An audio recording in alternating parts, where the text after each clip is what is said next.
Hey, good morning, everybody. Good morning, nation. This is Morning in the Live with Keith, John, and Friends, your live morning show for real talk, motivating content. We are live.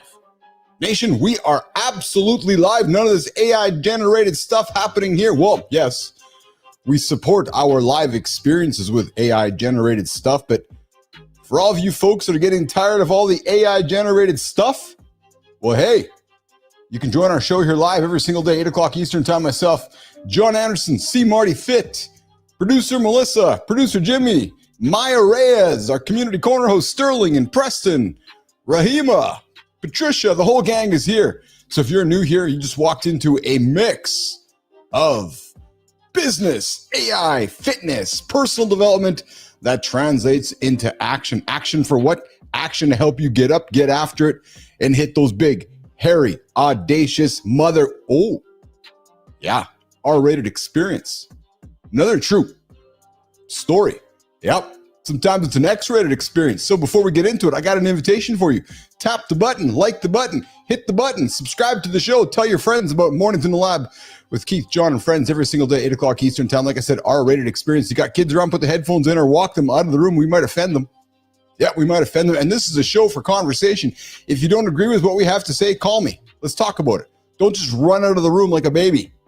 You know, that's for other social platforms. I want to have discourse. I want to have dialogue. So if you don't like something we say, let's have a conversation.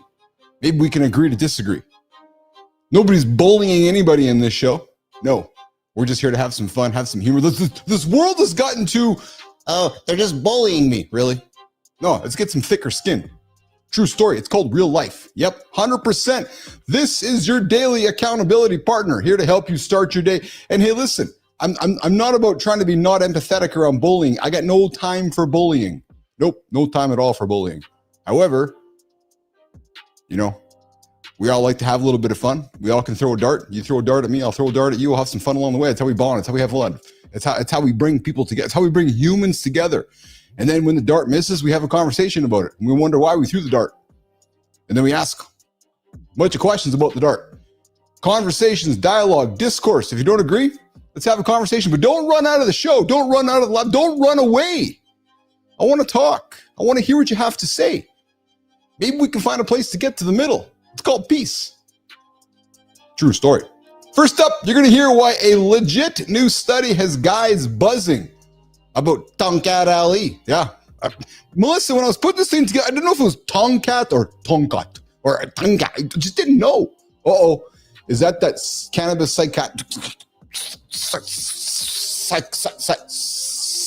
psychotic disorder from yesterday's show? If you don't know what the hell I was talking about, go listen to yesterday's show. Yep. Yeah, true story. Hey, B-Drive, there's no tall jokes going on here, brother. No tall jokes going on here. No, unless just having a look at the comments here. Hey guys, current conversation desk. We got a bunch of good stuff here. Google's got a new AI tool. The world's turning to television. It's never been more clear than ever that everything we are moving towards is TV. Yep, it's moving pictures. It's crazy, eh? When Keith and Johnny were growing up, we had like stencils and drawings and pieces of paper that was called animation. Remember that, Bernard? Animation, the flip pages, right? And then moved to the black and white, the moving pictures. Well, now everything is going to be moving pictures. Everything's going to be television. We're going to talk a little bit about it today. And I'm suspecting that those that are good. And here's the thing too, Neiman.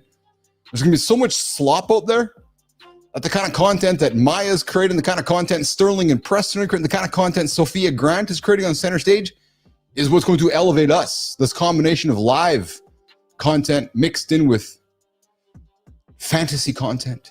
Yes. You guys on Threads? Well, Threads is adding some group chats that might change where your audience actually hangs out. And hey, if you guys spend any time on Sora, again, come hang out there with me and toss my head around the planet. I'm telling you, man, it's, again, never been more clear to me that storytelling and group messaging is more important than everywhere. Good morning, Sullivan. Good to have you here on the show. Yep, hour 2 is we're going to go from good ideas to executed ideas. We're going to talk a little about buying domains and why this whole idea of setting up businesses, spending gazillions of dollars on lawyers and buying domains, and so there's all value in it. but maybe it's about where the priorities are. And then we're going to walk a simple 7-day cadence problem, interviews, fast validation, et cetera, along the way. When we get into that conversation, reloaded. New findings on cannabis compounds. Yep. Oh, yeah, back to cannabis again, guys. And healthy aging. Maybe. Oh, just maybe. Maybe there's some healthy compounds within the cannabis situation that might help you live a little bit longer. I know what helps me live longer. It's my wife lifting weights. Yep. True story. Just saying, one translates to another. If you guys looking to live longer, have your wife lift up some weights. Thinking, well, how's that going to help me? Trust me. Yep. Have her do a squat. Have her do a deadlift. That'll help you live longer because, as we know, getting after it helps extend the life expectancy work along the way. And hey, guys, I'm going to start launching a brand new segment here today. It's called Did You Know? Pretty original. Did you know? Yeah. Did you know? Did you know? Did you know? Or bullshit or not bullshit, as our good resident bullshit detector, Dr. John Petruccelli would say. So we got some fun stuff here, turning sneaky little facts into high leverage daily action over on the Did You Know segment. Community Corner is going to be a little cut short today. We're not going to spend much time over on the Creator Spotlight as we continue to rejig and pull levers behind the scenes, but we are going to celebrate the folks over on the Community Corner. All right, well, guys, listen, Holroyd, good to see you, morning. Good to see you, Holroyd. We're going to talk some Veo. We're going to talk some, hey, Adam, I know you're busy making training videos, dude. I'm saying, man, anything you made like 2 weeks ago is already dated. It's crazy, man. It's crazy how quick stuff's moving. I'm not saying it's good or bad. I got a project I was working on about 3 weeks ago. I'm a little bit stressed about it because I want to finish it. I'm like, okay, well, do I redo all the scenes that I already made or do I got to make new ones? And Sora too, man. Holroyd, are you in Sora, man? Veo 3 was launched. 3.1 was launched last night, but Sora 2 is unfreaking believable. All right, Jimmy, I know we got some stuff in the loop to get to. So let's get to it. Let's get to the morning loop. It starts right now. Good morning, nation. Keith, are you on the right show schedule? Or are we repeating yesterday? We don't mind. We could watch that clip of John dancing with Pitcher all day long. Marty, we know you're sort of seeing someone, but in case it doesn't work, we've got foolproof dating advice for you. Pay attention, nation, because this works for anyone. John, Marty, what's more attractive than a well-groomed, good-looking man on the streets? A well-groomed, good-looking man with a puppy. True story, nation. Our boys aren't just emotionally evolved, they're strategic. Hey, Sophia. Finally decided to make an appearance, eh? I've been working on awesome guest content with Keith, boys. Meet Sophia, the lab's center stage correspondent. And I help Maya keep these two, what was it you said the other day, Keith? Straight? Really? Not you too, Sophia. At least everyone's talking about us. So, Marty, when you put yourself out there again, remember to take Pitcher along. It works every time, brother. Just don't grab him when no one's looking like John did. Jimmy, keep Keith on track today, dude. We're counting on you. Let's get the show rolling.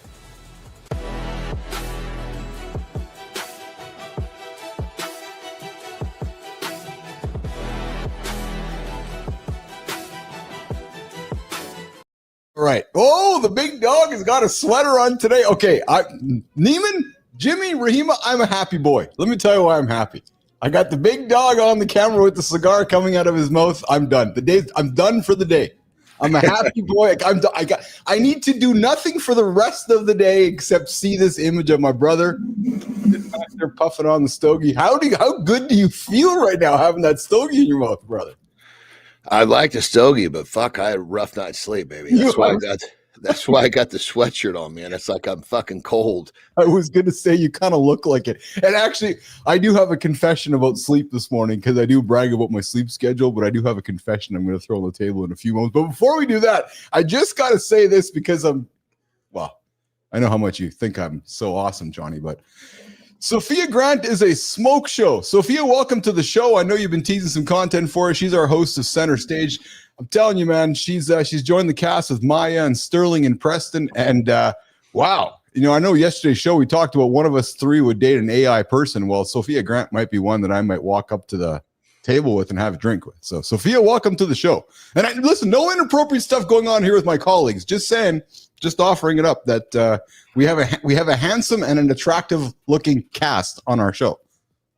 Yeah, what do they call that in big companies where you have it's like a committee that keeps everybody in line from doing dumb shit like that? Is that what it is? A committee? The HR training with John Andersen. HR, yeah. Oh yeah, you're on the committee from keeping us all doing dumb shit. Okay, good. I'll be on that one. Okay, yeah, so you got to keep your dicks in your pants, or we're going to throw you out of here. All right, confession time, Andersen. Confession time. So I did dumb shit last night, man, and I'm only admitting this to you because you admitted to me when it happens to you. I did dumb shit. What do you got? Well, I stayed up way past my bedtime last night because I was trying to get my tasks done, because my brain was like, oh yeah, you get your tasks done. Of course, they're not going to have any tomorrow. I was like, oh, I got to get them done. So I got them done. And it was about 90 minutes past my bedtime. Would you fucking know? I slept through my alarm this morning. Did you really? And my dogs. So the dogs didn't get up. I didn't get up. I got up actually, and at my body, like true story to the cadence of a body, a complete hour later. It was like your rhythm was following the time you went to sleep. Unbelievable, but just so obvious of how that works. And I bring it up because you talk about cadence all the time. And it was literally, John, 1 hour later, and I got up 1 hour later. It was like fucking clockwork. And I'm so, my dogs are so dependable. Like they're up every single morning at like at the same time I am. So I never get stressed while missing my alarm. But I didn't hit snooze. I literally slept through I rolled over. I was like, holy shit, it's actually an hour later today. So yeah, my morning. Well, fuck, I was awake just before midnight and couldn't go back to sleep. It was like one of those, I'd lay back down, I think I'd fall asleep, and it just wouldn't quite go. So no. Yeah, I was like, oh man, this is going to be a long one. I don't know. Sometimes I was at a loss. Don't know what it was. So I got up and did the best I could to be productive. It was a lot of wandering around, Yeah. So I just shuffled my schedule. We're done with this. I'm going to take a early nap, catch 2 naps today, hopefully catch back up.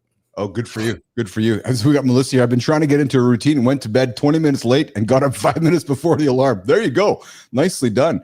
I was asleep at 6:30 too. I was whooped. Wow. Yeah. Yeah, man, we got home and I was tired. I got this is good. Put away and just bam, laid down. That was it. This is good because we can turn this to value, because I think because there's a learning out of this. So I know if I'm in bed and I can't sleep, my anxiety starts to race because I'm looking at the clock and I'm knowing I'm supposed to be sleeping, and I'm like, oh my God, I'm every minute that I'm not sleeping, a minute I'm losing tomorrow. And I have found and less and less today, John, like quote unquote today. But I have found that I want to ask you if you go through this as well, where you start to chase anxiety because you can't fall asleep, and then what you do about it. I was talking to my mom about this because like my mom, maybe like usually, yeah, I wander around the house. I just wander around and I go from spot to spot. It sounds like you do the same thing. Well, I don't get the anxiety. I used to get that.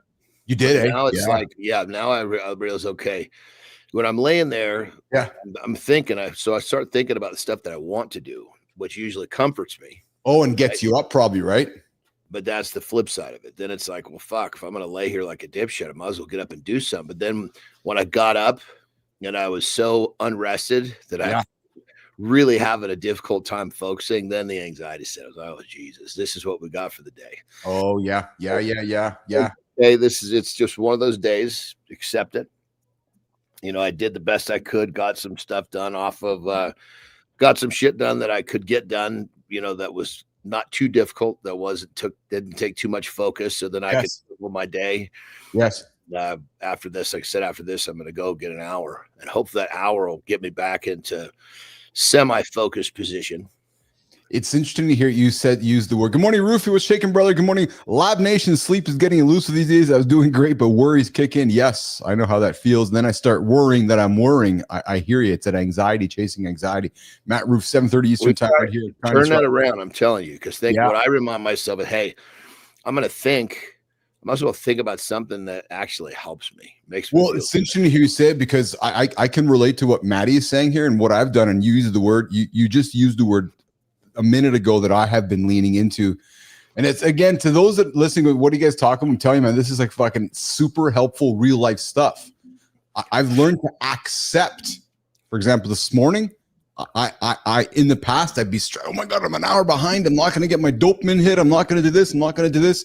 So I've taught myself, Andersen, and maybe just by spending time with us together on the show here, how to accept this morning. Okay, I'm an hour behind my schedule. Yeah. It's behind you. You can't do anything about it. Yes.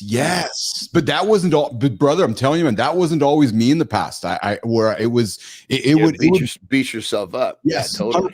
100%. And I would spiral. I would run, and the rest of my day would become unproductive. So I've now recognized it. Okay, and now I'm not even an hour behind. I made some adjustments this morning to my schedule. I'm only quote unquote 45 minutes behind. But 45 minutes behind of what? Just my own schedule. You know what I mean? Like when you have your expectations about where things are at, right? So, it's always helpful too. Is I ask myself a question: am I suffering unnecessarily? Yes. Well, I can't change the fact that I didn't sleep well. There's nothing. Well, I tried my best and I was unable to do what I needed to do. So it's behind me. So now the key is to move forward with the best that I can. And that's asking myself questions is always what helps put me in check. Yeah. You know, it's interesting, John, because then I said to myself that, okay, this is what it is. We'll accept it. No point worrying about it. Let's get after it. Let's adjust and acknowledge, right? But it's literally talking to myself. It's actually talking to myself and not beating myself up and just acknowledging and knowing this, John. Okay, so don't do dumb shit tonight. Bedtime is bedtime. No chasing the tasks that are never going to end. So it was that the true motherfucking story. Went into the mirror this morning. I was like, fuck, what are you doing, man? You know what I mean? Like, what are you doing, man? Like, come on. You're an hour behind because of your own decisions last night, Bilous. That's what it was. Nobody else's except mine. So, yeah, sometimes just accepting. Yes. Key. That's exactly.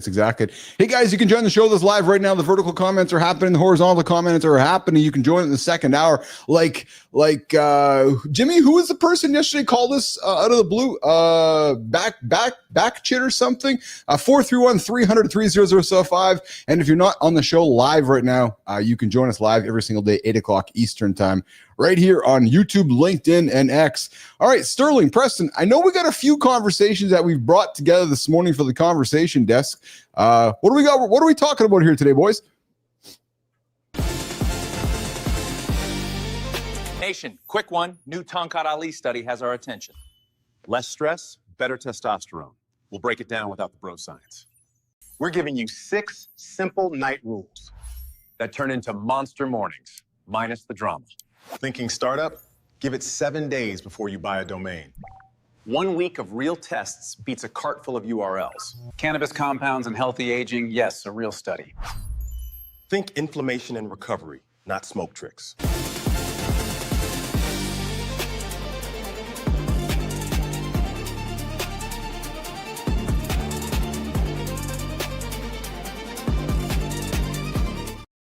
Hey, Jimmy, if you can drop that Tongkat Ali note for me over here. For some reason, I can't find it here inside of my package. That would be helpful, Jimmy. Thank you. Hey, so speaking of which, bro, check this out.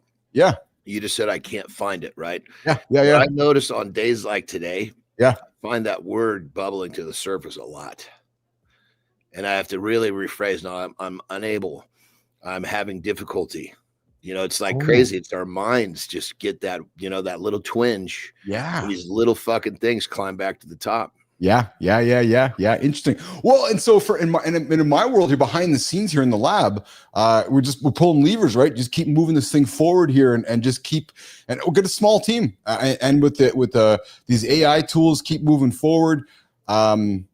Like what's happening behind the covers that most can't see is actually pretty awesome, quite exceptional, and it keeps moving forward. And some days you pull a lever over here that has an impact over here, and they go, okay, I got to accept what's happened over here and going to go over here, right? So, but it's funny you said it because you're right. It's like bubbling to the surface, and it's choosing different words, right? And it's not that I can't find what I was looking for; it's that it's just not here in front of me at this moment. I'm having difficulty locating. That's right. Yeah. And I enjoy that resurfacing those words, man, because words are so powerful how they frame our mind, right? Because we start talking to ourselves like that. Next thing you know, the day gets worse. Well, it's interesting because I was talking with Jimmy yesterday about this, and I'm really encouraging the team to keep learning, right? We live in a world right now that if you're not learning, you're going to get left behind more than ever. More than ever. And we know it's so easy to ask for help, right? And I'm not suggesting that's a bad thing. Ask for help as much as possible. It gets really easy to ask for help instead of asking a second question of yourself on how to figure something out. Right. And I think that's what happens sometimes, which is, oh, I'll just go ask John for help, or I'll just go ask Keith, or I'll go ask this, because the answer is really easy because I can't find it, instead of maybe taking the extra 30 seconds to learn it and go ahead. And it's not about not wanting to help, but we're living in a world now where everything is really easy to get the answer. And sometimes I think it can make us, I don't want to use the word lazy, although I'm going to put it out there, but it can make it easy to not be curious. Do you follow what I'm saying? Kind of. See, I'm tracking slow today. Sure. Yeah. No, that's good. That's good. No, it's really good, actually. So if I'm at your, if I, or there's an AI always at your beck and call to solve the problem, it's really going to be easy for you never to be curious to ask the second question, because you know what? Keith has the answer. I'm just going to go ask Keith. So I'm never going to learn. I just learned how to use Microsoft Word. Yeah. But I'm just not going to worry about bolding because Keith will just do it for me. Well, no, John, but you got to learn how to bold that text. I'm not I'm a dumb son of a bitch. I'll let somebody else do it. Well, but listen, if you paused your life for 30 seconds and learned how to do it because you're curious, you don't have to keep asking. And I think we're moving into a world where these tools can do so much for us. It makes it easier for us not to be curious. I think it's the management of the tool for sure. Sure. 100%. Yeah. You know, 100%. Because I'm keep in mind, you know, the thing that always, like when the internet came out. Yeah. Right? Yes. What you read on the internet must be true. That's bullshit. Well, right?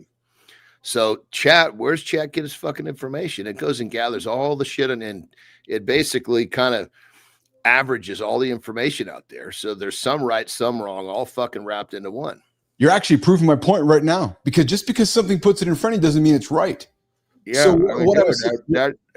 I have to ask chat multiple times. What I'm suggesting is that we as humans need to continue to be curious, if even not more curious than ever, because just because I'm saying to you this is real, maybe I want to ask if it's really real. Right. So curiosity. Hey, John Petrocelli, curiosity might be one of the most underrated skills we have as humans as we continue to age, man, because it's really going to separate us from those that are just not being curious.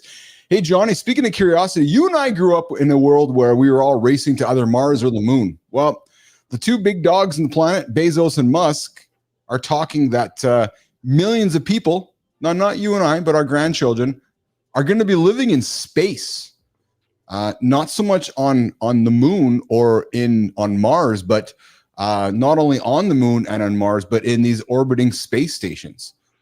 Because as the Earth lacks power, and as Earth is looking to rejig where we're getting our power, there's a belief that we're going to go live in space in the next couple of decades. Could you see yourself living in space? That's a good question, because I don't really have an idea of what that would look like. I mean, if my universe could be dropped, like, perfect example. Yeah.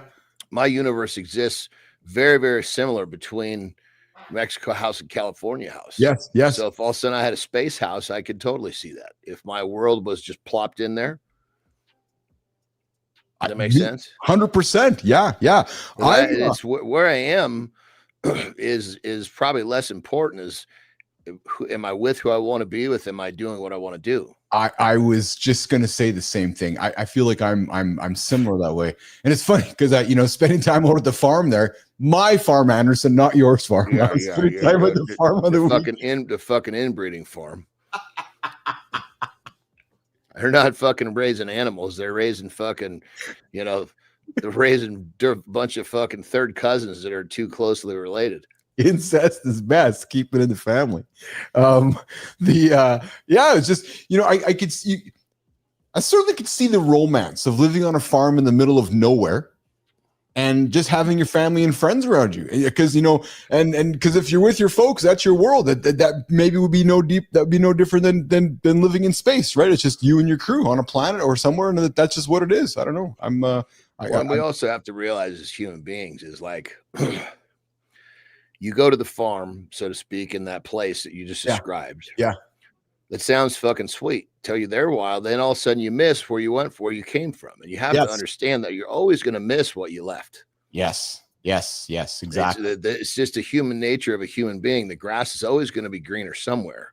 It's true. And we have to just realize that, hey, that's just part of the human process or thought process. What do you want to call it? You just realize that it's always going to be there. So stop fucking chasing the other side.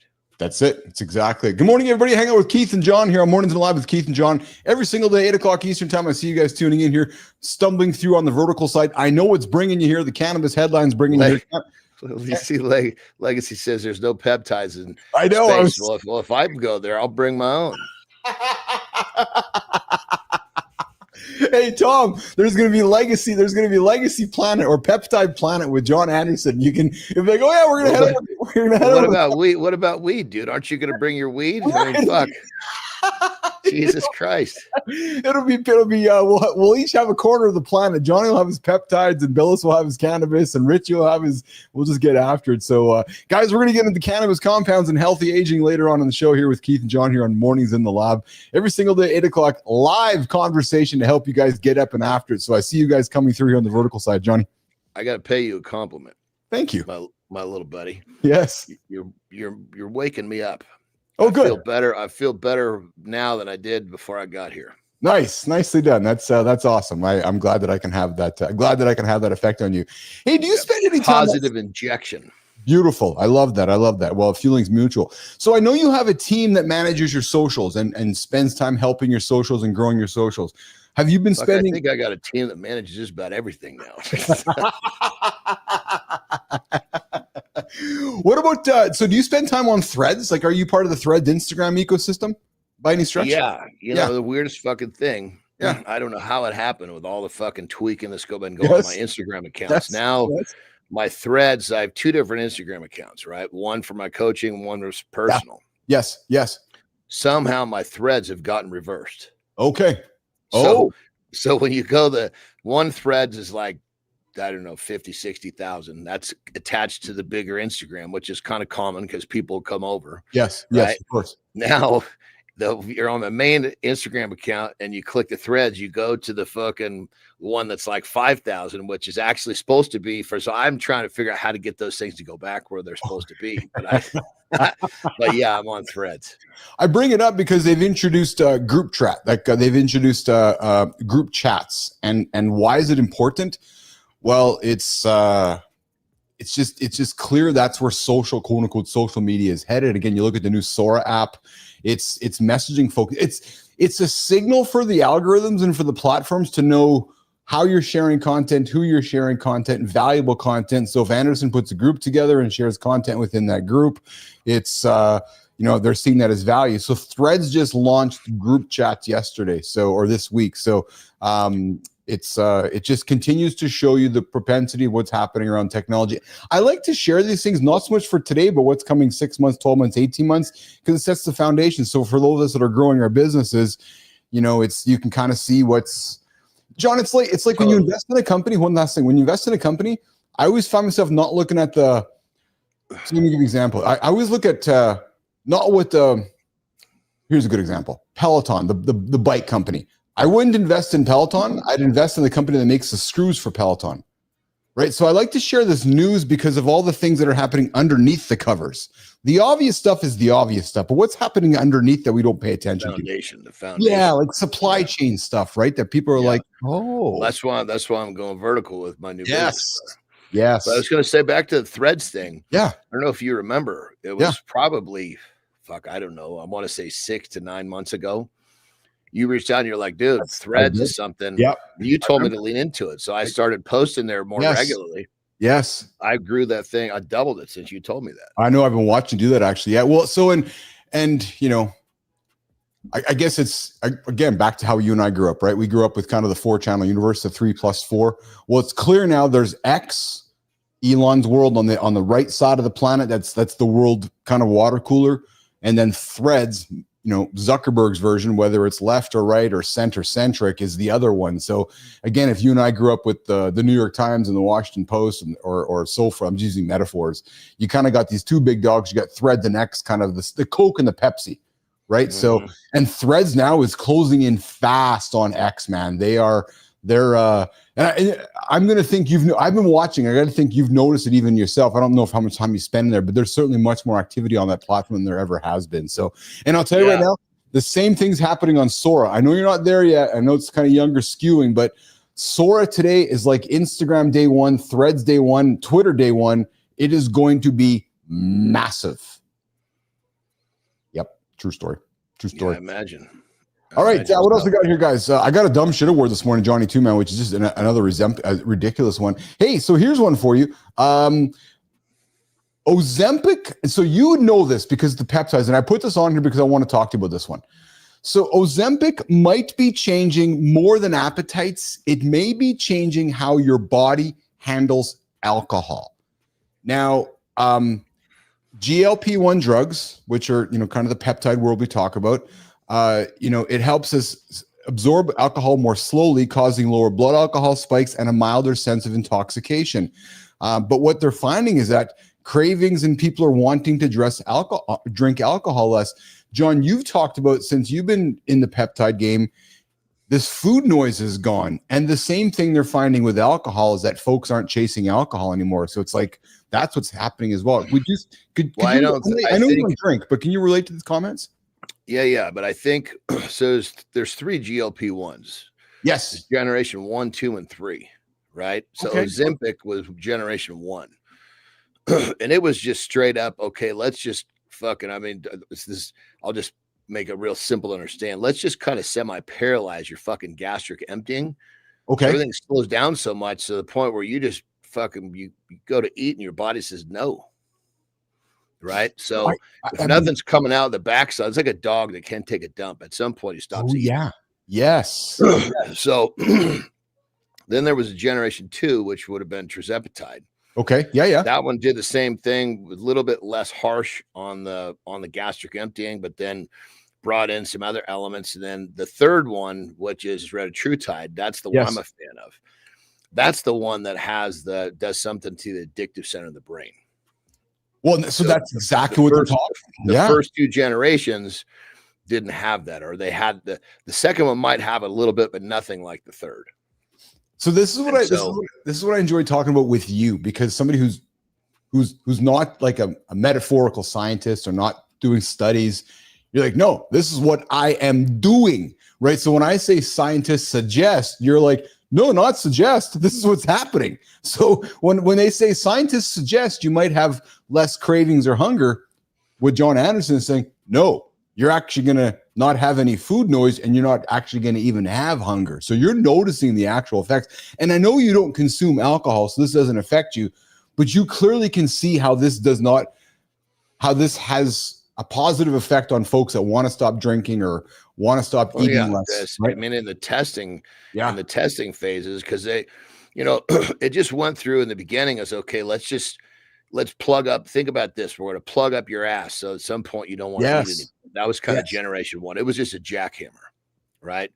But lots of side effects. People were fucking sick. It just didn't feel well. Maybe that's my mom. Maybe that's my mom. Because my mom, I told you my story, John, about my mom. She was on Ozempic for a while. Then she got quite sick. I don't know if it's because she was overdosing, because of the feeding part. And, Lauren can offer more. I don't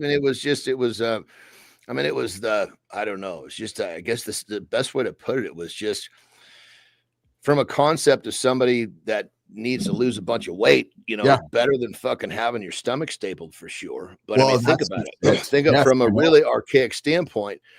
If your gastric emptying is slowed down so much that you're not taking a dump, at some point you don't want to eat anymore. And that's the extreme case, which is really not, how does that not make you sick? So if you feel like that, why are you going to want to drink? That would have been the mechanism for generation 1. I get you. Right? Because you're sick. You feel sick. If you're nauseous, who wants to drink? Yes, yes, yeah. Yeah, absolutely. I get it. Good morning, everybody. Hanging out with Keith and John. Hey, Johnny, we have somebody in the lab here this morning that's back. Lady Drew with Shake and Drew. Good to see you in here.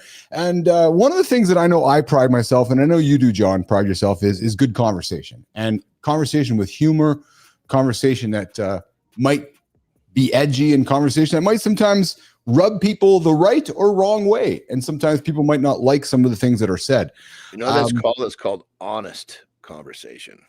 So some might consider the way that we're speaking about Sterling and Preston and puppies and catchers bullying, and I would offer a different point of view, and I want to and I'd like to invite Drew, if you want to give us a call here and have a conversation with us about this. I welcome you, because I appreciate you and I respect you, and I know Andersen does as well. But Drew was offended by maybe some of the things that we've been joking and having some humor with, John. And I know that even when it's followed up by me saying, "Hey, this is not, I have no issues with homosexuality." I almost followed up every time, just so everybody's very clear.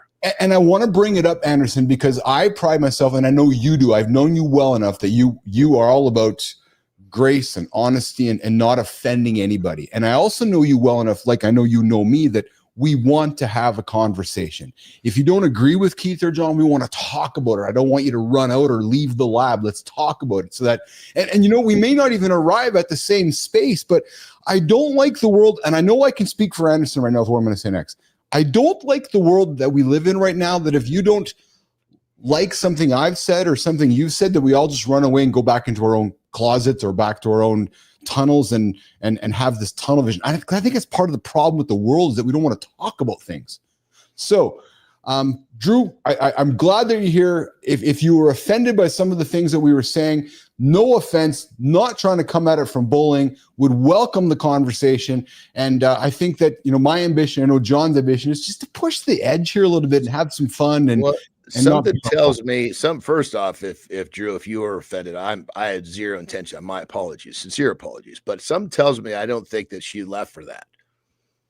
I think she left for something. People have their lives. She probably left for something else, and the assumption was that there was an offense. I got some notes, and here's what I love. Yeah, here's what I love, and that's why I'm addressing you here live on this. So I didn't text you, so I wanted to address it live on the show, because I know that's what we are about. We're about an honest, safe space, and not here to offend anybody at all. And if there's an offense, I want to talk about the offense. So Drew, thank you for coming back. Thanks for hanging out with us. Thanks for being here. And you are welcome to voice your opinion. You're welcome to voice your discourse. And if you're struggling with some of the shit that Andersen or Bilous says along the way, we are going to do our best not to offend, but simply want to have a conversation. That is the ambition, Johnny. It's always the ambition. Well, I think it's like this is kind of my I have friends. Yes. And we call each other fat ass. Hey, fat ass, how are you? I'm the same way, and it's just kind of, but it's almost like so far fetched. It's just like crazy joking, and the whole thing with and keep in mind, my two, I don't know what I should call them now. Hold on, Johnny, hold on. Good morning. Is this Lady Drew? Lady Drew. Crazy joking, the whole thing Hey Drew, if that's you, I need you to listen to.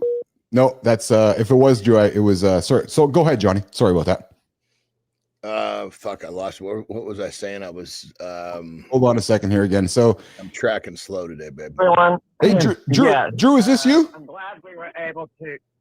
Yes, it's Lady Drew. I'm glad we were able to get things on the right track again. I am a lover of wild and domestic lives.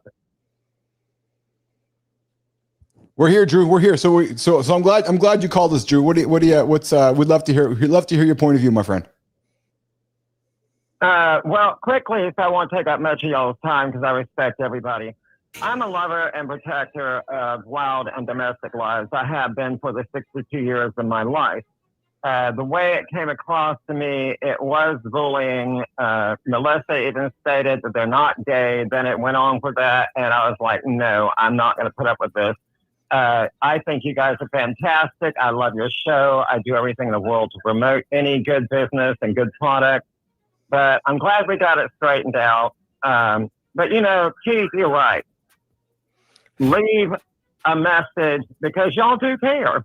And again, I'm glad we got it all corrected. And anyone can reach out to me too. I'm on LinkedIn.com. You've got my phone number and my profile. So well, Drew, here, I'll go forward with positivity and everything. Awesome. So, Drew, thank you. Like I said, man, we just want to have a conversation. So, this is Keith and John's goal here. Good morning, Zach. Drew, thanks for joining us here on the show this morning. You're joining the Morning Circus, Mornings in a Lab with every topic on the table. Not here to offend, just here to have fun. Drew, I appreciate you. I'm going to drop you out now, okay? But John, you said something, and it's funny because Petro said the same thing. Petro's like, I grew up with my friends calling me candy ass to motivate me. Well, so did mine. And I feel like that's where, and I know some would disagree that, well, that's bullying, but I think society has lost the ability to communicate with jest. Well, I guess what I'm trying to figure out is because Lady Drew said, and I don't want to forget this. She said, we got it straightened out. I just want to make sure I'm understanding. What did we straighten out? I want to make sure I'm following and tracking here. Today's the day I need to make sure that I understand what's going on around me. Well, I think straightened out that we had the conversation about that. We addressed it, right? Because Drew called me, Drew sent me a text and said, I was offended by some of the humor that you guys are putting on the table. And I expressed back to say, nobody's trying to offend. We're just trying to have some fun and nobody's bullying. I hear you.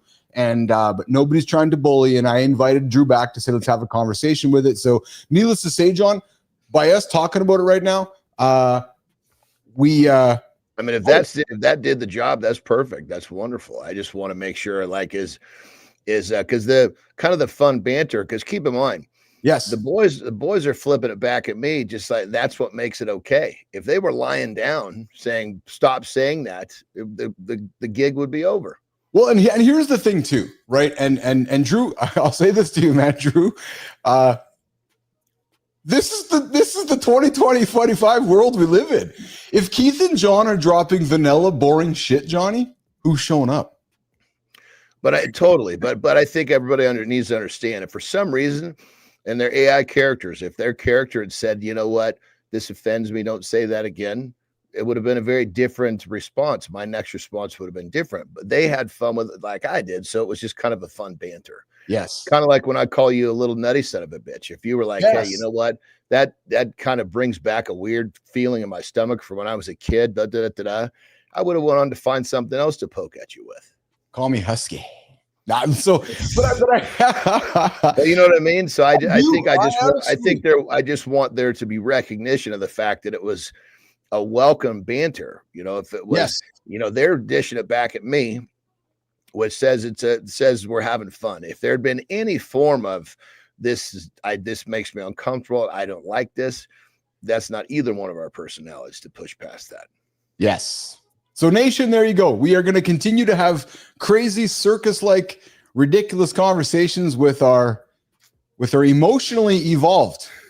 And I've had some of the best conversations of my life with some of my gay friends. Well, so here's where I struggle. And so it's unfortunate Marty's not here because Marty would be part of this as well, right? Where, Marty was even joking yesterday about, he was saying that, we know when there's, what did he say? We know when there's white guys out there on the street begging, they're scamming. Marty's comment is that because in our community, I could have got offended about that. Marty, what are you doing? I'm white. Right. I'm trying to find a space where we all can maybe recreate some of the places we grew up with, but not be offensive. We're not calling people, we're not trying to be harmful. I guess that's really the goal here. There's no harm. Yeah. The intention is not bad. No, the intention is fun. Yes. So if you grew up with Stern, you grew up with some of the stuff, and again, not trying to say we're going back to the 50s. No, I just think that we've gone too much where we can't. Oh, so Marty, you shouldn't be joking about there's white guys begging out there on the street.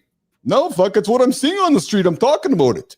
Right. And I think that's part of it. Right. So, but I'm actually glad that Mart felt good enough that he could say that, because keep in mind, if I was saying that, I would have a hard time saying there's black guys out there begging, because exactly it's a sensitive fucking step. Yes. Well, that's exactly because somebody could assume, well, John's a racist. He's painting a broad brush because he's saying that everybody begging's a black guy. When Marty's totally. And on that level, my experience, like I've had a few friends that are black that did have adverse response to me. Just basically like I had one friend of mine. He was kind of a distant friend. He didn't like the fact that I used the word brother. Oh, interesting. Like, holy shit, man. That's because brothers was a term that was used in slavery or something like that. Yeah. Unbeknownst to me. Yeah. But either way, I get where Drew's coming from. I get where anybody can take any of this stuff and have a misinterpretation, but which leads back to what you said, the intention. Yeah, 100%. And listen, when I put this show together and when John knocked on my door and said, hey, I'm enjoying this, I dig this, let's work on this project together. He knew and I knew that, we are looking to push the limits, right? And Petra, I appreciate, man, because he's like, hey, I want more fun banter. And I know that we're all here because we're looking to push, right? And sometimes we might push a little bit over, but we're looking to push the limits to what we grew up with. And Lady Drew is nothing but a positive individual on this platform in our community. And Lady Drew, you are welcome here non-stop, constantly to drop the kind of candor. And here's the thing too, John. So I spent a lot of time working in the hospitality industry. Okay, so Keith's going to paint a broad brush here now. I spent a lot of time working in the hospitality industry. Many of my friends in the hospitality industry were gay. Many, frankly, many. If I joked about some of the conversations that we often had as a group on this show, fuck, man, there'd be a lot of people calling me bad names. But yet when we were, and I know you can relate, and because I know when sitting in that room, they were calling out shit that I'm like, you're saying that? They're like, oh yeah, I could say it, because I'm like, well, fuck, I can't say that. So again, I'm just trying to, I'm not trying to, you know what I'm trying to say, Andersen. I mean, one of my Terra's my favorite restaurant. Unfortunately, it's not our favorite restaurant anymore. They had some financial trouble and they had to kind of cut back on their staff. But one of the reasons why it's not our favorite restaurant anymore is because I don't know what you'd call it. The PR person, the person just walked around and made sure everybody was happy. Yeah. Yes. Really fucking cool, dude. And he was gay, but like gay, like $3 bill gay. He was, I mean, we fucking used to love Terry and I loved him. Yeah. And when he got let go, that kind of wrecked our experience. So we actually looked forward to the conversation. He would, I mean, normally he would just come by the table. Hey, you guys good? That he would come and sit with us. Yeah. And we'd have fun conversations. So I think it goes back to, just again, it's the intention. There's Johnny, we've lost a skill. I think we've lost a skill with humanity to show love with jesting. Why do we have to get caught up on somebody's skin color or somebody's sexuality with some humor and fun? Or like I show humor with you, but like you show love to me by calling me a nutty son of a bitch or a fat little like so. That's there's love there. There's I know you well enough that you're not here to fucking hurt me. You're not here to throw me under the table. You're not here to do any intentional damage to me. You're here. It's a way of showing love. I think that's how we've all been raised in many ways, brother. Yeah, and I think as well, Drew, just so you understand, if I was trying to bully, it would be pretty damn apparent. I'm having fun, just and again, I want to go back to the fact that if my AI gay brothers had laid down and not had fun with it too, the game would have been over. Emotionally evolved brothers, as we call it. Who says that? Well, that's what Melissa has named them, emotionally evolved, which I love. All right, guys, we're gonna come up to the cannabis compounds. We got a lot of people showing up on the show here today, Johnny. It's funny, brother, because Andersen, I'm gonna peel behind the covers and just have a business conversation with you in front of everybody right now. So as I'm picking titles for the show, there's reasons, obviously. Right, we got our two streams. We got a horizontal stream and I got a vertical stream. A horizontal stream very much leans into our pillar topics, right? Like today, want to start a company, and so there are always pillars that there's a strategic reason. The vertical is always looking for something that's going to cause somebody to stop during the scroll. Well, if you look at the title in today's vertical stream, cannabis compounds, and the stream is hopping right now. There's 50, 60 people on there, right? Like it's hot. You can just see the titles that pull people in. Speaking of cannabis, why did you not take a CBD pill last night to put you to sleep? And I'm being very serious. Or did you? I fell asleep like a fucking rock. No, but you got up though, and you said you couldn't go back to sleep. Why didn't you take one then? Well, number one, if I took anything at fucking midnight, waking up at 3 would have been fucking terrible. No, yeah. Yes. But I mean, 3 hours of missed sleep, and keep in mind too, as I also recognize that I have been riding that fucking razor's edge of just getting enough recovery. You know, like yesterday was a day off. Yes. I decided today was going to be off of training too, because I know that I needed to recover more. It was even before the bad night's sleep. It's just for where I was. If I was like in a different space where I was like totally recovered and charged, this 3 hours of sleep wouldn't have just bent me over. Gotcha. You know, but missing 3 hours of sleep right now is just straight up sodomization. Yeah. I get you. I get it. Oh, are you talking sodomizing, Johnny? Another word we should bring back the word. Hey, Preston and Sterling, are we talking sodomizing today? No. And just for the record, sodomizing is not really a gay term.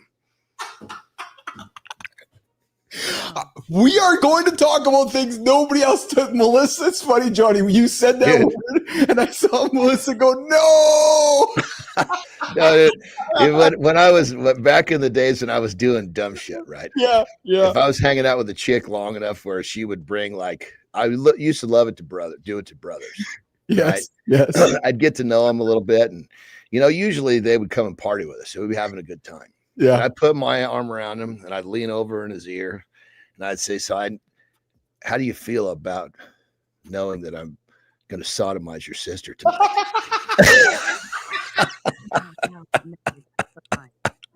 Jesus Christ.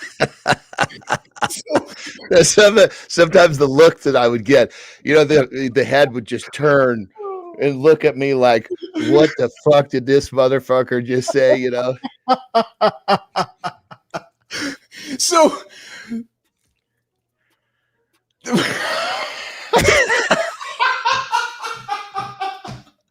I had something I'm just going to say. I'm not going to say it. Wasn't there Sodom and Gomorrah? Who's Sodom? Sodom and Gomorrah is from the Bible, no? I'd say we need Marty for that one. Yeah, anyways. All right, Nation, you're with Keith and John here on Mornings in the Lab. Hey, before we do a lifestyle tip with Andersen and reset hour 2, Jimmy, let's have a quick little chat about this. Johnny might be curious about this one because I know he's all about testosterone and reducing stress. But I knew nothing about this, but maybe there's a new study, John, that shows Tongkat Ali, what the fuck that is, some kind of herb, that might boost testosterone and reduce stress in men. Jimmy, let's run this clip. What if the key to unlocking your prime wasn't about adding more, but about rebalancing what's already there?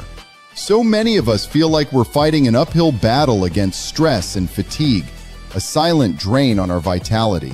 But ancient wisdom, now backed by modern science, points to a natural regulator hidden within the body's own systems. It's about flipping a switch that allows your body to shield itself from the pressures of modern life. Reclaim your edge. Start today. Right, Tongkat Ali, apparently. John, do you know what Tongkat Ali is? You heard about it before? No. So it's a root. It's an herbal root.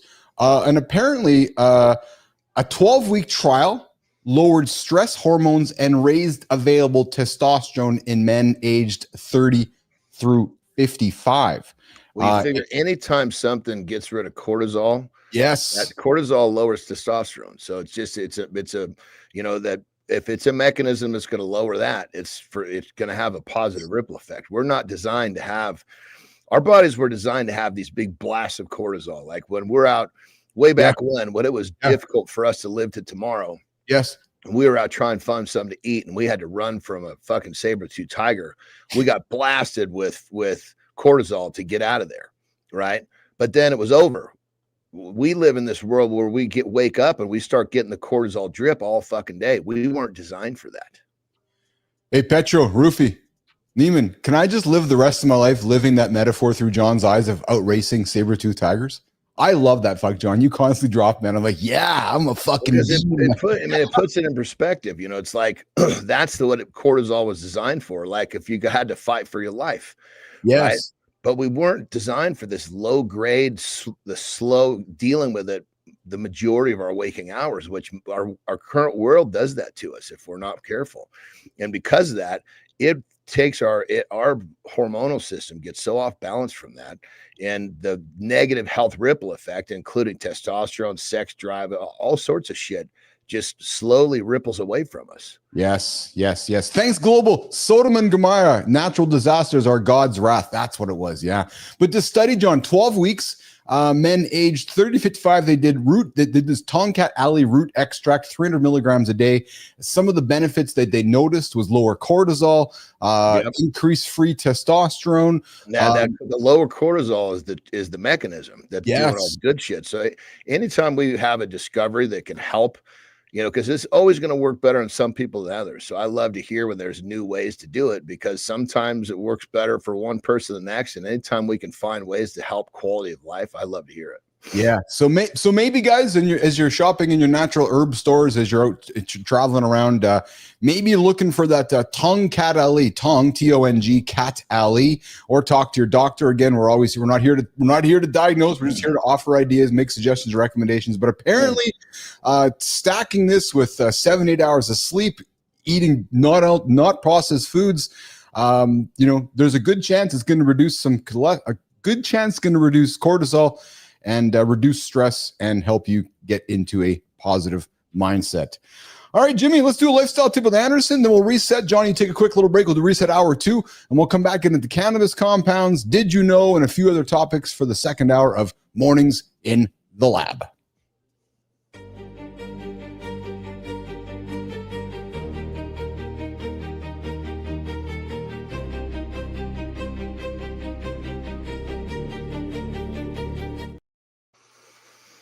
All right, this one's literally dropping in place in a real life scenario of me this morning. I had a terrible night's sleep. And, ultimately, I'm just not myself. My focus is not there, but it's behind me. There's nothing I can do. So really the tip is this, when you're in a situation where a day, maybe it's from a poor night's sleep, maybe it's from a fight with your wife or your husband, when something gets off on the wrong foot and you're having difficulty getting past it, the tool that really helps me the most is, when I say getting past it, I'm talking about mentally. Because physically, I'll probably be tired for the day, but that's just symptomatic of not being rested. But mentally, when I just accept the fact that, hey, shit happens, and then I remind myself, it doesn't have to be my best day. It just has to be another day I show up. So today's not going to be in my top 3 of the week. Probably going to be the worst day of the week, but it's okay. Shit happens. Happens to the best of us. Even when we put all sorts of effort into our lifestyle, these things happen. So when you're having one of those mornings or having one of those days, don't stress out about the shit you can't control.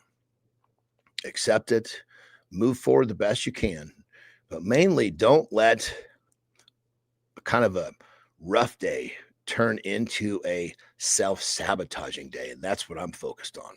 This would normally be a day where I would start to think about eating poorly. I would start to think about doing other things that would only make it worse. So just remember, accept it and recognize it doesn't have to be your best day. Just has to be another day you show up.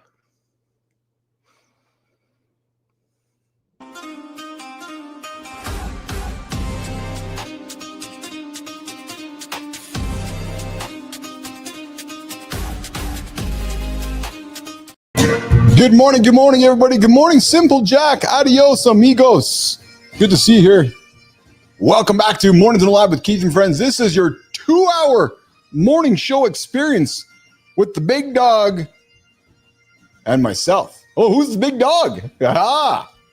I'm the handsome chief. I'm Keith Bilous. Over there is my brother from another mother, the guy who actually carries the show. He's the guy actually carrying it. I'm on his shoulders. The nutty little son of a bitch. His name's John Andersen. Good morning, Lady Drew. Good to have Drew here back in the lab. Always bringing positive conversation to the table. We got Global here as well. Michael, always looking for a debate. Michael, I appreciate you, man. We got the resident beekeeper, Bernard, here hanging out with us as well every single day. You guys looking for some honey? No, Marty's got her. We're looking for some real honey, bees honey? Well, Bernard will help you out. Yeah, Simple Jack's getting deported. I'm sorry to hear that, Simple Jack. Where are you getting deported to? You going to Venezuela? Oh, you going to Venezuela with the CIA? Yeah. Who else we got? We got Adam Hole right here as well. We got my lovely, oh, she's waiting. My lovely pet. We got Lauren here as well. Good morning, baby. I love you so much. We got Kindness Rising. Matt Roof hanging out with us this morning as well. 7:30 Eastern time right here on the network. Of course, we got our resident bullshit artist himself, John Petrocelli here. A lot of love for Petro, man. One of the OGs here in the lab. He was a guest. Now he shows up every single day, always offering value. I love this. Google AI. Fun banter is a lighthearted, playful, and friendly exchange of teasing remarks. It helps build rapport. Adds humor and fosters a more comfortable and enjoyable atmosphere. That is what we are trying to do here along the way, as well as offend as many people as possible. Yes. So if Keith and John are offending everybody here, then that's good, because then we're offending nobody, because we're offending everybody. So if we can keep offending folks, and you guys will keep coming back wondering, who are we going to offend next? Yes. Unpredictable, offending conversation every single day on Mornings in the Lab. And yes, Petro, appreciate you, man, so much. Hey, Petro, if I have time today, I got the Did You Know segments that I got on the table here today that I've pulled together. If we don't get to today, we're going to work on it throughout the week. But I'm loving this Did You Know? Because, man, this Did You Know is, people sometimes I think are kind of, for example, one of the topics, John will love this, did you know we might be living in a simulation? Oh, I know all my God-loving folks. No, we're not. But I know. We're God's creation. I get it. Until we're living in the Matrix. Whoa, little controversy going on there. Did you know? Coming up later on in the show. All right, guys, hour one, we kicked things off with the morning loop like we do every single day. The unpredictable 30 to 45 minutes of your day, every single day here in the lab. We got into some current events. I didn't get to everything because we got caught up talking about everything else. And we're going to move through why you might not want to get a domain. Yes. Actually, hey, Jimmy, let's do this, Jimmy. If you got that deep dive topic set up here, let's get to that want to start a company, do this for 7 days before you buy a domain topic. Let's go there, Jim, and then we'll come back, get to the cannabis compounds topic. But I'm going to pull a little audible with you. And if you're ready, Jimmy, let's run that conversation on guys. If you're starting a business or wanting to start a business, don't rush to the lawyers. Don't go get that LLC, and don't go get the domain first. Jimmy. That brilliant business idea just struck. You're ready to change the world, and you've already got the perfect domain name in mind. But hold on, there's a better way. A 7-day challenge that will put your idea to the test and give you the confidence to build a business that lasts. We'll show you how to find your customers, test your assumptions, and build a solid foundation for your startup, all before you spend a single dollar on a domain. Ready to build something real? Your 7-day challenge starts now. Challenge for you. Yep, true story. All right, so here's my experience of what we do when we want to start a business or we're starting a business. And I'm the first person to admit I have been guilty of this as well. So what is it? Well, I got to go get my domain. I got to go build my website. I got to go get my legal documents all done. I got to get it all done. And what that's actually telling me is that you got to go open up your wallet and spend a bunch of money. And it's interesting. I had a conversation with a good friend. What's shaking, Craig? I love you, brother, so much. Sends me a note last week, and I got him connected with Andersen. He's wanting to start his stuff. He's like, I got to do this. I got to do this. I got to do this. I'm like, no. He's like, what do you mean? I go, why don't you go talk to your buddies first, see if they'll do it? He's like, what are you talking about? I go, well, go and check with 10 of your friends and see if they actually are what's going on, Matt Wilkinson? What's shaking, brother? I'm a domain addict. Yes, I may be squatting on a few domains myself. And there's the thing, guys, is so some would say, well, Keith, there's no need for domains in today's world. Well, there's an argument for both sides. So yes, Google is pushing us less and less to the domains that we grew up with, www.gotowebsite.com. That era is largely gone. However, in the era of large language models, domains may offer value in the responses that ChatGPT or Gemini or some of the big frontier models are giving you. So there may be value in owning a domain that is of value. For example, morningsinalab.com, which is what we own, right? There's something to be said for, as we continue creating content, the large language models learning that to go to the Ultimate Morning Show, you'll go to Mornings in the Lab, and that will show up in the responses within the chat GPTs and large language models. But the idea of buying a domain like we did 10, 15 years ago is very different today, and one that I would largely suggest you might want to hesitate to do. What you may want to do instead is go talk to your friends. Say, hey, 10 friends, hey, 5 friends, hey, 20 friends. If I bought, snappy.com, is that important to you? Or is the answer no? Can I find it on Instagram? Well, if you ask 10 people whether they're going to www.getsnappy.com or if they're going, no, I'm just going to go find it on Instagram, well, then you probably just need an Instagram space or a LinkedIn space. So what I'm going to recommend you may want to consider is before you go and open up the wallet, I'll give you guys a confession. Dudes, for the first year and a half of this business that I built, there was no business. Unless it's like, what? Yeah, true story. There was no LLC, there was no Inc., there was no OC, there was no business here other than what I was putting out there. Why? Because I didn't want to go spend a bunch of money on lawyer fees and all these other fees that really didn't need to be. John, you built enough businesses in your lifetime where too often we get too caught up in the things that aren't important before we actually go and sell something or build something. Talk about that. Yeah, I mean, Jesus Christ, I'm trying to think. My first successful business, I didn't even have a fucking business license for the first year. Because it's like you get all these people, it's like they're going to lay all this foundational workout, right? They're going to incorporate, they're going to do this, they're going to hire their lawyers. Well, fuck, you don't have anything to protect. Create something to protect, then make your LLC or your corporation. Oh, you know what? I've never heard it framed that way. I like that. Here's what somebody would say to you. Well, no, but somebody's going to steal my idea. No, nobody ever does. I love it. I love that. Go build your moat. Go build the fucking moat. And then, because that's what I've done here on the show. Every single day we're building a moat. I believe that very strong. I'm building a moat around live conversation. And we're so far ahead of others that are doing it. We're building around live conversation. And those that are starting today are already a year and a half behind. We've been building this moat, John. Every single day we show up, we're building a moat. I love that you said that. Go and build something of value, then go get your business license. Yeah, I mean, it's just, it doesn't make any sense. I think a lot of what it comes down to is because that's the work that is, how would you say, that's the work that's comfortable to people. Well, because it's easy to do, right? The hard yes. part is to actually do the shit that scares you. Fucking filing for a goddamn, all that stuff is pretty easy. Doesn't put a lot of stress on your plate. Signing the dotted line and going to try to sell your product, I will say though, because I have been guilty of this too, especially us folks that like to get things done. It's easy to get caught up in quote unquote busy work and not get caught up in the important work. And that to me is procrastination. Yes. And I think that's an example of how we can get so focused on, I got to get the right domain. So guys, you don't need a perfect name. Nope. You need a proven one.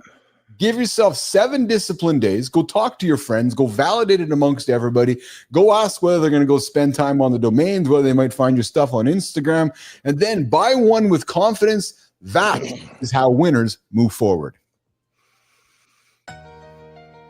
What if the key to slowing down the clock wasn't in a high-tech lab, but in a plant that's been misunderstood for centuries?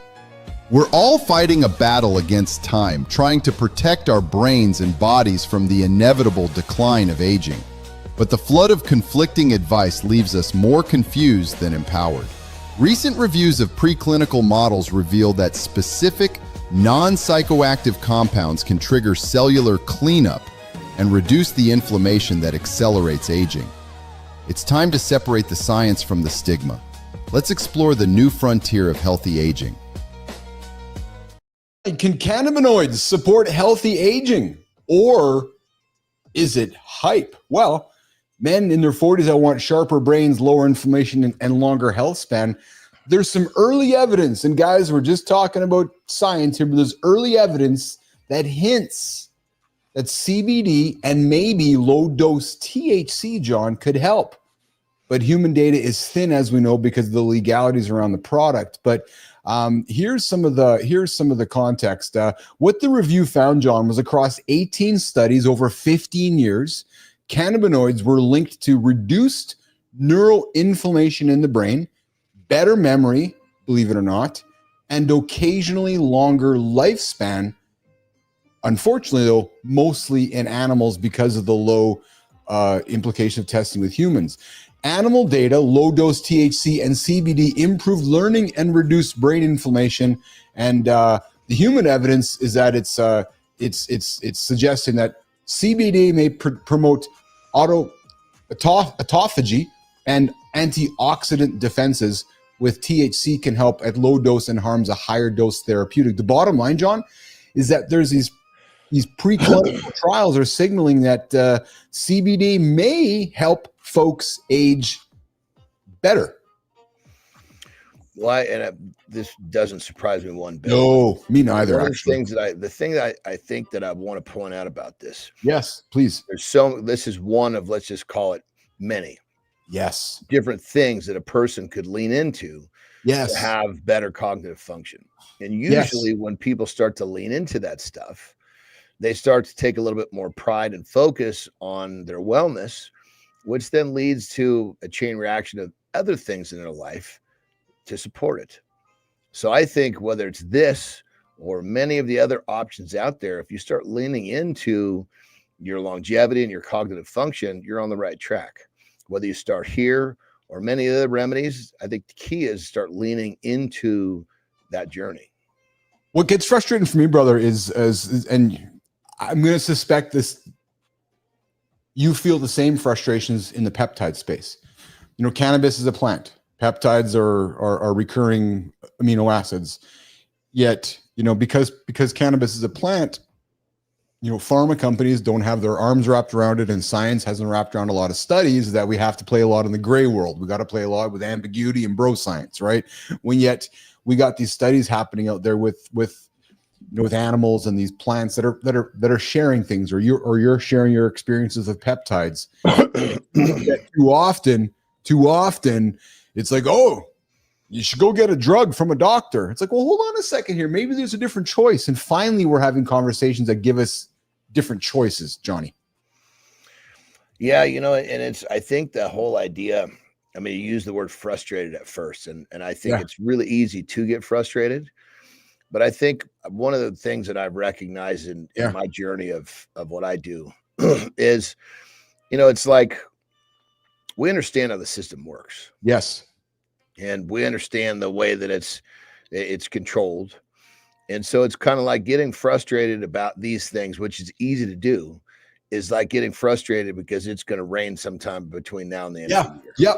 You just got to accept it. Just accept it's like, this is just the way it is. And if you want to exist in this world, you know, you understand, you know, if you want to play in the mud, you're going to get muddy.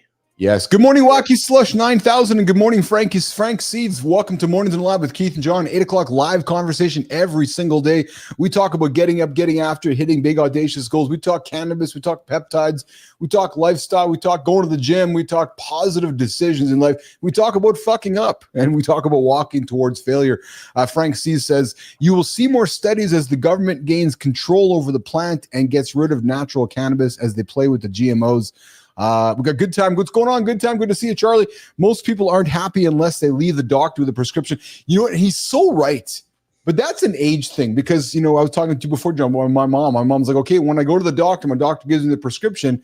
It's the placebo that says, okay, this is what's going to make, and it might not do fuck all, but the prescription is the placebo that says, okay, I've given you something. I hate that, actually. But I will say this, guys, if you're curious about CBD, I can factually tell you, because I use it, it will help you sleep. So if you're curious about it, ask Andersen, man. And you don't need to do enough science fucking studies, man. CBD/THC will help you sleep. So, whether it's helping with healthy aging, I will say that I feel like I'm aging pretty good. I feel like my brain is pretty sharp, and I have been a regular advocate of cannabis for largely my entire life. So, I'm just sharing purely experience, nothing from a doctor's perspective over here in the lab. All right, let me see here, Jimmy. I'm just going to go through my topics here before we work towards walking the big dog out of the lab here this morning. I think that I did have a "Did you know" segment. I'm going to just try to pull it up here because I want to see if I can grab one here for us to get to. Did you know? Did you know? Did you know? Yes. All right, so I want to start some segments here on the show. I want to start a segment here around something called "Did you know." Because I think that there's topics out here that millions of them. Oh my God. Like there's well, let's get to this first one because I know you and I like to have fun with this one. There's a 50-50 theory, John Andersen, that we are living in a simulation.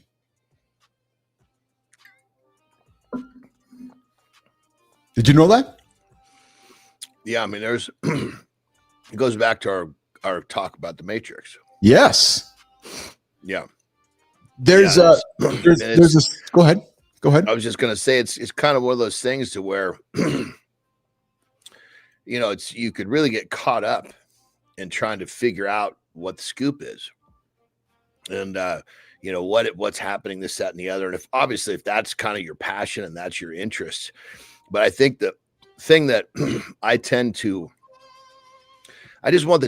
want people to recognize that some of these things are absolutely possibly true, but at the same time, don't let them distract you from making your life better. Well, exactly. Yes. Well, so I like that you said that because yes, these could be considered distractions. However, what I do like about them is that it keeps us thinking, it keeps us curious. We both agree the power of curiosity. Curiosity helps us move forward. Mm-hmm. Curiosity helps us, get stuff sorted out, right? So it's curiosity is a good thing, right? So if we're living in a computer simulation, this guy named Nick Bostrom, who's the guy who published this, he says that at least one of the following propositions is true. The human species is very likely to go extinct before reaching a post-human stage. And that's the stuff right there that I'm kind of semi-warning about, because you have these different events that come up where, people are doing the craziest stuff because they think that, an asteroid's going to fucking blow up the world or some crazy shit. It's like, God damn it. Don't fucking flip your life upside down over something like this. I mean, if it happens, it happens. There's nothing that we can do about it. Be curious, yes, but don't fuck your life up. Don't fuck your life up over it. Yes. And number two, John, is that there's any post-human civilization is extremely unlikely to run a significant number of simulations. And then number three is that this guy hypothesizes that we are almost certainly living in a computer simulation. And it follows that the belief is that there's a significant chance that we will only one day become post-humans who run ancestor simulations. Right. So and my goal with this "Did you know" topic was just give us something to consider, because there's a 50% chance that we may be living in a simulation, right? A 50% chance that we're not. But to your point, let's not get our knickers in a knot and not go after and achieve our big audacious goals today because somebody said that, oh, you're living in a simulation. It doesn't really matter. I think I love this, bro. I love the topic, but I think we should cover all types. Like, this is a great one. Yeah. Yes. Perfect. Oh, yes. But I think we should also cover stuff that's like literally applicable today that someone could do and go, holy shit, this could change my life. Well, dude, I got one for you. Is talent a comfortable lie? Did you know that practice isn't everything? Right? You know, it's did you know that the talent story might be a comforting lie? The strongest research says practice matters a lot, but not all of it. Right. So I got a few other ones here too, which is, and I'll dig into some of these further next, which is willpower a myth? Let me take one that I think is a little bit more applicable. Let's go with the boiled down version. Yes. So most people are unaware that about 75% of what causes them anxiety only lives in their mind. So here's the drill today. You want to prove this to yourself and realize, holy shit, I'm suffering over things that never turn into reality. Take a piece of paper, put a line down the middle. Spend a little bit of time on the left side, write down the top 10, 15 things that have been creating you stress or anxiety. Then on the right side, actually write down the things that turned into reality, that actually physically came to they literally physically came into your life and you had to actively work on them. You're going to find that less than 25%, like 20% is only makes it to reality, which means we're suffering over shit that only lives in our minds. And when you can get a grip on that, you can start to work on not having anxiety as much in your life, which will change the quality of life real fucking fast. What I enjoy that you've just said is that what you're asking somebody to lean into is their evidence. And that's what I really enjoy talking about with John Kelly's because, and even with AJ, because when the brain is evidence-based, man. When we speak to experts like Petros and the AJs of the world, they're always come back to, well, what's the evidence? And I've been learning to lean into that with Carter, right? With Carter's like doing something or trying to perform well at hockey or even Piper. I'm like, well, what's the evidence telling you? It's like, well, it's telling me this. And we'll go, if the evidence is telling you this, then there's no need for you to be feeling this way. Right. And it's funny because I've had conversations with AJ over my years where I'm like, I'm feeling a certain way, feeling a certain way. And then he's like, well, but Keith, what you're telling me is this, and this. The evidence doesn't add up to how you think you are feeling. You might want to go revisit your evidence. Yeah. Right. Yeah. And so and that leads to the question I ask myself all the time. Am I suffering when it's not necessary? Yes. Yes. 75% of what we suffer about, a little more actually, is unnecessary. Well, so I use evidence when I talk with you in the mornings when I'm in an anxious state or if I feel like I'm anxious, I've learned to use my true motherfucking story mantra or my own mirror to use my own evidence to shine it in my face. Yeah. Okay. Well, there's evidence there, Bilous. Why are you feeling that way? Like, you've done this show for a year and a half every single day straight. Like, why are you feeling inadequate about it? The evidence is suggesting otherwise. Oh, right. Okay. Yeah. Okay. I can go bench 225. Why are you feeling not strong? The evidence suggests otherwise. Oh, right. Okay. Right. So evidence is powerful, man, but you got to be aware of the evidence, John. You got to be intentional to put that in your brain. Because if you're not intentional, it could just go in and out of your brain. You don't even know it's there. Mm-hmm. So anyways, brother, hey, man, we did it. We got you through it. We got me through it. My 1 hour late today. We got your lack of sleep here today. I can see the energy a little higher. I'm getting you out of here on your day here. And I know you're not lifting today. You're going to get some rest today. And I look forward to having a fun show with you tomorrow. You know, it's one thing I'm thankful for is that I decided yesterday that I was going to take today off. Yes. And because I knew I needed extra day rest.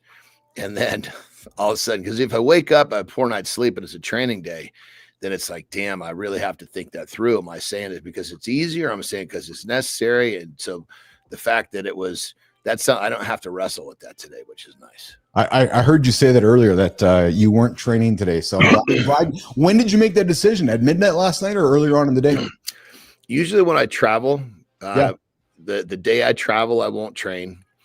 And then the next day, because I won't be in the right. Because I looked at my training, like, I don't want to waste the training day. Yes. Yeah. I get you. All right, pal. Well, listen, lots of love from me to you. I'm glad you made it through here today. I'm glad that we're able to provide some energy and some positivity. Always great conversation, even when we're just slowly making our way through. The point is, we showed up. We got movement going. Limping through, baby. Limping through will get the job done sometimes. Just got to show up, brother. It's got to show up. All right, Jimmy, let's walk the big dog. Look at that. There we go. I don't look like the brain gave me enough cortisol. I'm not getting away from that one. I love that. Well done, team. Well done, Roofy. Well done. You know what that means, though? That means that he's already caught your ass. He's coming after me. That's right. Oh, so you're suggesting that I'm behind you back there, that he caught my... Yeah, that's right. He whooped you, and now he's coming to get me. He's getting a double whammy. I love it. I love it. I love it. All right, brother. Lots of love, man. You have yourself a great day. Get some rest, okay? And we'll look forward to rejigging with you tomorrow. Thank you, brother. See you in the morning. All right, pal. You bet. All right, guys. Johnny's out of here. The big dog himself is out of here. Good morning, everybody. Good morning, Frank Seeds. If you can get control over your anxiety, you can grow now. Use that function to predict the future instead of unstable predictions. I'm with you, Frank. Dude, I work on it daily, man. I do. And I use this show to talk about it. I use this show to communicate that, because I hope that by me communicating, it encourages maybe someone like yourself, Frank, or Lady Drew, or Bernard, or Global to share some of their same challenges with anxiety and how, because we all have it. How we deal with it and how we address it, I think is half the challenge here. So, all right, just having a quick look here. Okay, cool. All right, guys, listen. Wow, what a fun show. So, can I confess to you guys? Hey, good time, you too, eh? Yeah, I'm good time. What drives your... So, hey, Charlie, let's gonna have a conversation in front of everybody else. So we're not young pups. And don't you sometimes think that you're thinking, because I know I do, what I'm going to say next. I'm like, fuck, man. Like, why? I'm not a young puppy. Why am I struggling with anxiety? I have all this gratitude. Like, I'm healthy. I'm above the side of the earth, and the sun's up, and I got healthy children, healthy parents. Yet there's some days where, man, my anxiety just takes over. So I would say this show has been a massive help for me, because I can communicate every single morning. It's like a stable space for me every single day. I can come here. And I'm with you, man. I don't know why I do have it some days, but it exists. So I will tell you, though, and I hope maybe you feel the same way.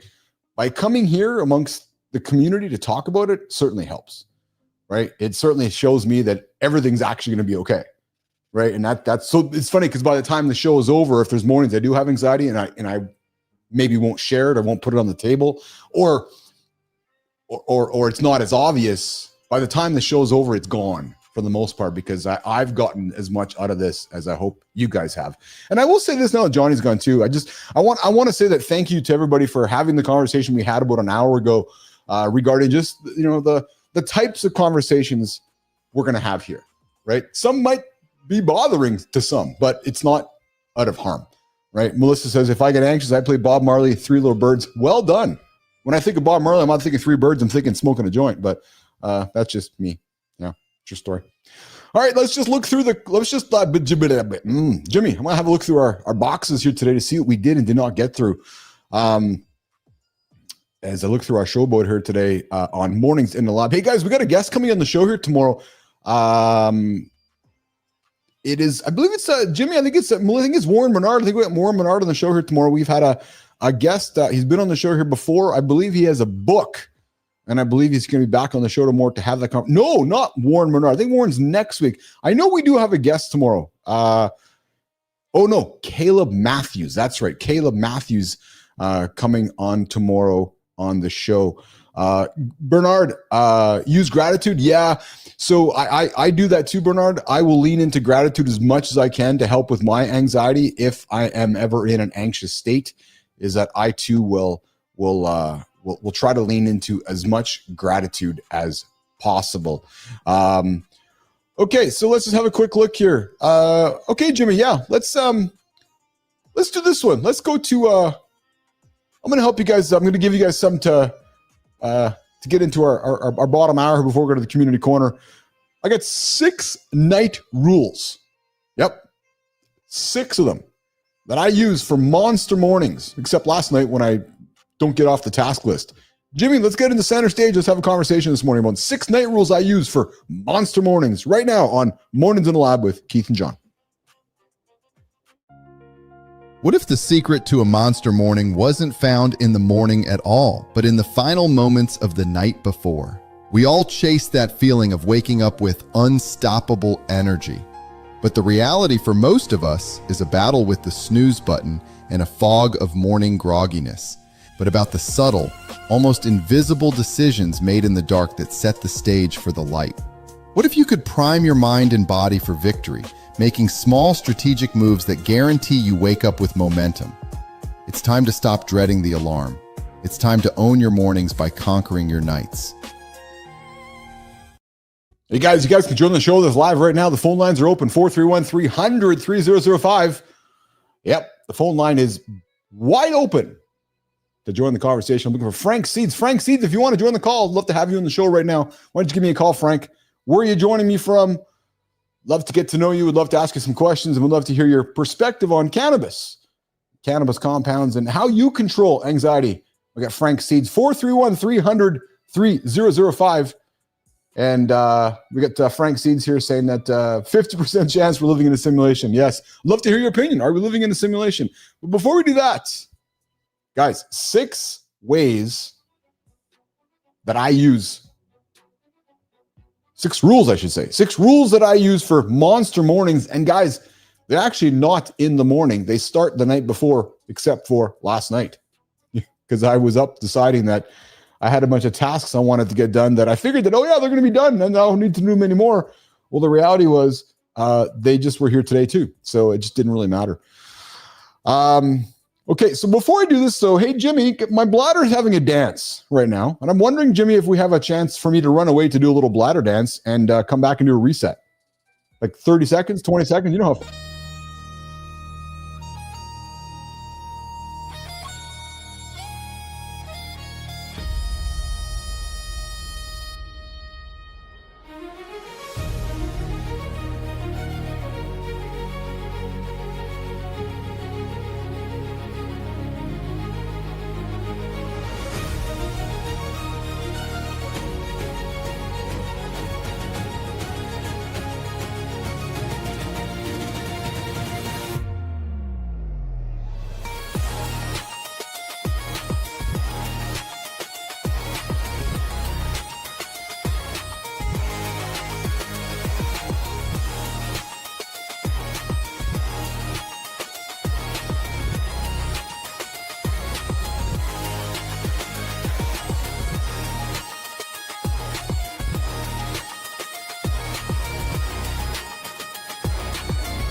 I mean, we just learned something there. What did we learn? Well, we learned that I was 1 hour behind some of my habits, Jimmy, and I had a lot of fiber last night. Yeah. So if y'all want to read between the lines and what happened during that experience, we can tell. Yes. So we went from one standing situation to one sitting situation pretty damn fast. So what did we learn from that? Well, we learned that we may need to have our staff on call for old Uncle Keith. Maybe Sterling or Preston or Maya or Sophia, who could take the ball. Yeah. You know, so guys, all right, let's just put it out there. You know, when you're standing there and you're going through the situation, right? The number one. Yeah, number one. And then as the number one is exiting the body, you're like, oh, geez. Looks like number two is starting. The bear is walking towards the edge of the cave. And you're like, hey, bear, Bear's like, yep, I want to get out. And you're like, no, but Bear, you can't come out right now. John would argue, let the bear out. Well, I'm standing there, man. And yep, standing there at the number one. And the bear started walking towards the door. Yep, true story.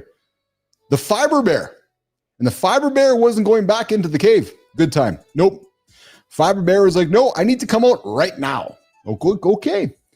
Then I guess you're going to come out right now. So number one quickly sat to number two quickly moved. Number one quickly moved to a number two. Before you knew it, I was doing squats in the middle of the show. True story, Jimmy. Yep, doing squats. See, you never know when you have to do the squat. Hey, so here's something I'm often curious about. Do you think like Taylor Swift or Drake or any of those big big artists go on stage and what if they have to go for a crap? Or I guess that's during like the costume changes, right? I guess that's how that works. But anyways, okay. So we're talking 6 rules. 6 rules that will help you with a monster morning. And what's the trick? It happens the night before. So nation, I got 6 rules for you right now. Number 1, plan tomorrow tonight. So guys, as you're going through your day today, and some of the stuff might be repetitive. You think, oh, fuck, didn't they talk about this before? Yes, but that's what life is, isn't it? Successful life is a repetitive loop. Loop. So I got an invitation for you. 5 minutes tonight. Put 3 priorities on the table that you're going to do tomorrow. Stick to them. Make decisions tonight for tomorrow. Number 2, create a sensory wind down ritual. Yeah, to all my cannabis friends, go and crush that big bud. Bust it up, roll it up, and sit back and just enjoy it. Oh, yeah, there you go.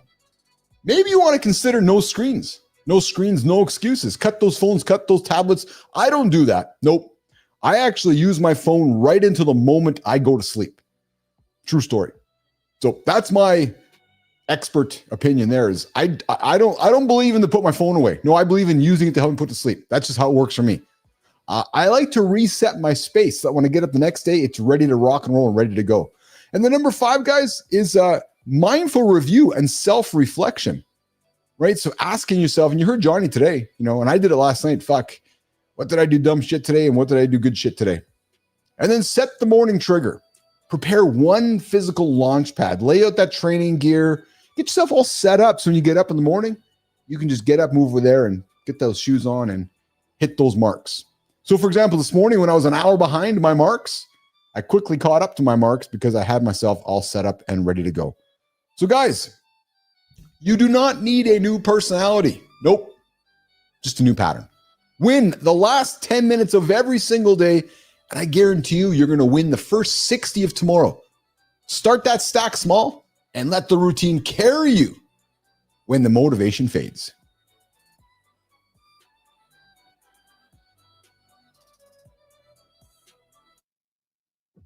Today, we're spotlighting creators who simplified, faced themselves, and climbed anyway. Less friction, more output, real growth. It's time for the Community Corner, where we connect YouTube, Substack, and LinkedIn on Mornings in the Lab. Keith, let's hear it.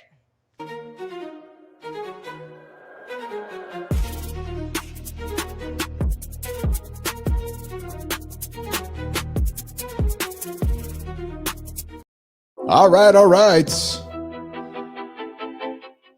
We're here for the Community Corner, Nation. We sure are. It is the time of the show where we take YouTube, Substack, LinkedIn, glue it all together and talk about the awesome content and awesome folks making great content on the platforms. And then often, or if a squirrel runs through the segment of the show, I often just kind of go chase the squirrel. So we'll see what happens today, guys. Let's get into it. On YouTube, stop waiting for perfect gear. You're already, oh man, I fucking know this one. Need a new gadget, need a new camera. You gotta buy all these new things before you get started. Well, the consciousness engineer Phil Festbaum admits that he wasted months and thousands chasing the perfect tech setup before realizing he could have just hit record on his phone. Well, his gear hunt wasn't productivity. It was procrastination dressed up as preparation. His message is gold for every creator drowning in comparison. Here's the invitation, guys. Simplify to create. What you don't know is that you've seen some pictures of my studio down here that I've put up over our time on the show here. Everything has been stuff stitched together that I've accumulated over the last few years. I didn't buy anything new to start this show. Nope, I didn't go out and buy any new gear. Maybe some dongles here and there and some cables, but I decided not to do what I've done in the past, which is I got to get everything all set up. Oh, I got to go buy a new camera because it's going to make me a better photographer. Nope. Actually, what I decided to do instead was work on my composition skills, work on my rule of thirds.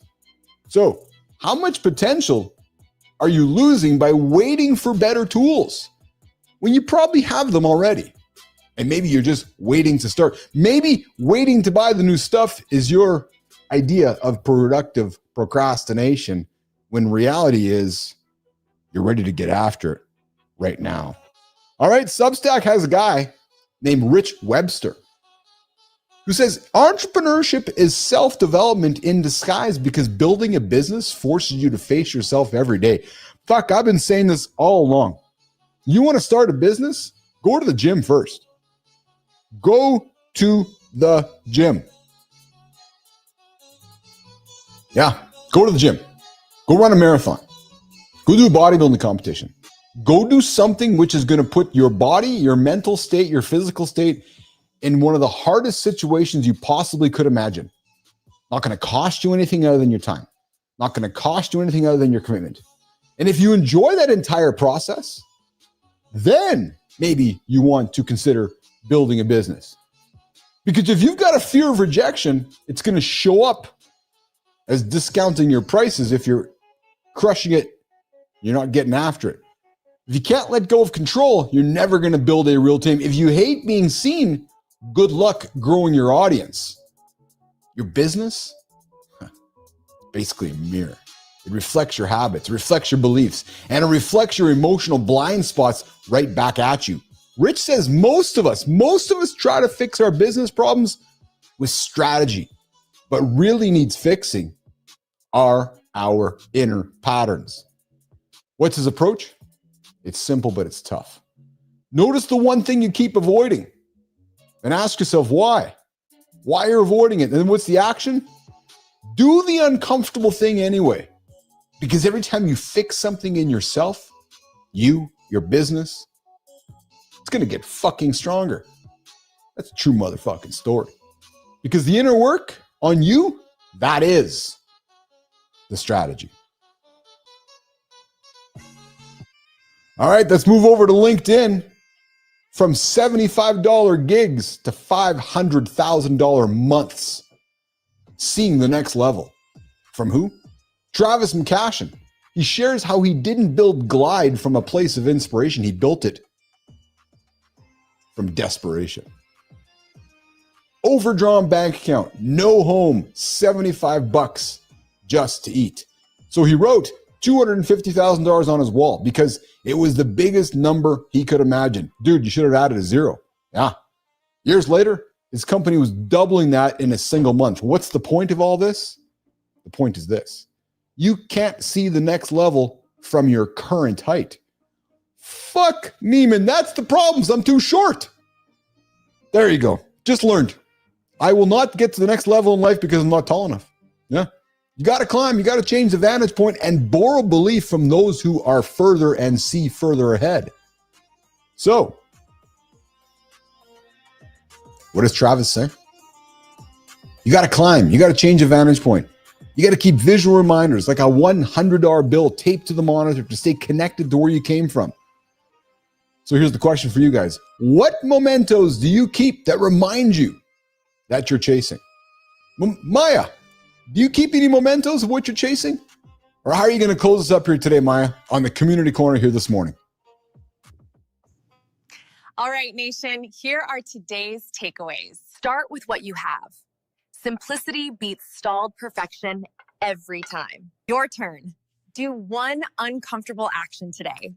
Post it and tag us on YouTube, Substack, and LinkedIn.